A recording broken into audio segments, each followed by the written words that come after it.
Welcome to the weekend edition of the Nightly Nuge. Happy weekend, Ted. You know, I'm doing really good. A lot of people have given me a lot of great feedback. I thank everybody out there for coming to tednugent.com and seeing my Ted Nugent Spirit Campfire and all the media I do every day, because my truth, logic, and crowbar never sleeps. Truth, logic, and common sense crowbars are us. But mostly, people are asking me, how come you wear the same shirt all the time? I've got two of these. It's just that I'm outdoors setting traps and doing hunting every day. I spend my life in the great outdoors. And so I've always got something Mossy Oak on. I've always worked with the great, great families at Mossy Oak. So a lot of people think this is the only shirt I own, but I actually have two of them. So I rotate. You know what? They're always clean. You and I love Mossy Oak, obviously, the Mossy Oak family. I mean, you know, from Cuz Strickland right on up to Toxie and everybody involved down there. Sure. I was fortunate when I was doing outdoor TV to be sponsored by Mossy Oak, and I'm still friends with all those guys. I mean, it truly is a family business down there. You know, the outdoor industry is family. You know, you go to the SHOT Show, Shooting, Hunting, Outdoor TED Show, which I miss. Those are all my people. I don't go there anymore because I don't like to travel. I got traps to set, and I got dogs to train, and I got birds to kill, and I got squirrels to skin. So I'm a busy man at home. So one of the things that you and I have talked about for a number of years, Ted, is the apathy in the hunting world. And when COVID hit, we saw a rebirth of people coming back to back to nature, because they went into their local grocery stores or Walmart or Piggly Wiggly, and there was no meat on the shelves. There was no vegetables in the bins. And so they went back to some of their instincts, and the number of hunters increased in hunting season 2021. Which is awesome. Now we're seeing some preliminary data for 21-22. Now that the shelves are restocked, we're not in the pinch of nothing, and hunter numbers apparently are going to plummet again. And so this is, to me, just indicative of, a sadness, really, an apathy that we're trying to shake hunters and say, hey, listen, get involved. This is bigger than shooting a buck. This is bigger than filling your limit of quail, pheasant, or ducks or geese. What's your take on the fact that the numbers went up, appear to be declining again? Well, you know, I've been doing this all my life. I was born in a hunting family in 1948. My dad was already a bow hunter in Michigan, one of a very select few who were looking for more of a challenge following the great footsteps of Fred Bear. And so that spiritual invigoration, that spiritual renewal that you get every time your feet leave the pavement is epitomized by hands-on conservation, hunting, fishing, and trapping. And when there are more and more threats that you know come from evildoers, tyrants, emperors, kings, and punks that try to be emperors, tyrants, or kings, and so many of the power-abusing criminal so-called leaders around the world, the human instinct is to be self-sufficient. It's probably the most driving force, right along with motherhood. Right.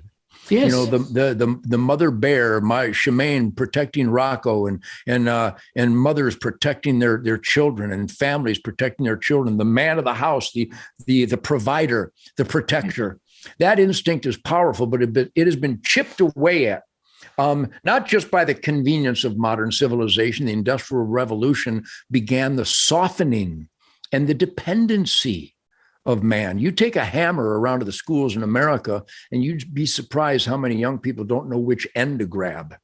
There is a celebration of slovenliness and dependency that when the going gets tough, all of a sudden they feel something inside. Wait a minute. I can gather firewood and provide heat for my family. Wait a minute. I can aim small, miss small, and get the most beautiful, delicious organic meat in the world by shooting that squirrel in the eyeball, taking off his jammies and gutting him and adding a little butter and garlic. And all of a sudden I have the best chicken in the world, a squirrel or a woodchuck or a dove or a pheasant. So that instinct came to the forefront when we saw the abuse of power by our government and the manifestations of that abuse of power, where all of a sudden our life-sustaining goods were hard to come by. You know, the Nugents have never been out of toilet paper. The Nugents have never been out of ammo. The Nugents have never been out of firewood. The Nugents have never been out of water. And the Nugents have never been out of meat, because I've guided my life based on my pure instincts. And when you're clean and sober, your instincts are very strong. Self-sufficiency is the most gratifying lifestyle. And so that's what spurred many people who maybe had stopped hunting after a while, maybe they thought they were getting too old or it was more difficult, or maybe too much effort had to be put forth, which is all true. You have to put forth extra effort, but the more effort you put forth, the happier and more fulfilled you will feel. So it's going to have its ebbs and flows. But I would like to think in my own personal life, I see more and more people, especially pursuing archery, that martial arts of being in control of the path of your life via the mystical flight of the arrow. And I shoot my Matthews bow every day. I hunt every day in one way or another, whether it's my trap line or fishing. Fishing is hunting for fish. And no catch and release, catch and slab. So that purity of instinct, that drive of providing for yourself and family, it is alive and well. But I would like to think that my fellow hunters would work a little bit harder. And you had mentioned something in a recent nightly news. A lot of people feel frustrated they don't have the platform or the podium that Ted Nugent has. Wrong. When your senator, congressman, governor, or mayor, when they hear from Joe McGillicuddy about an issue, I want my Second Amendment rights, I support Kyle Rittenhouse.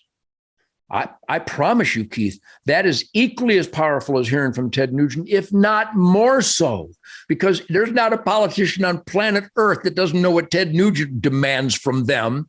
But when they hear from Joe Smith and Johnny and Martha and the families of the community, and all of a sudden they're echoing self-evident truth, which happens to be what I demanded, all of a sudden, these politicians will have an emergency hearing. You know, I heard from 6 of my constituents today, and they side with Kyle Rittenhouse. We better make sure we stand up for self-defense. Well, the same thing goes for hunting. You got your buddies at work and school, at church, and at the bowling alley, and at the barbecue.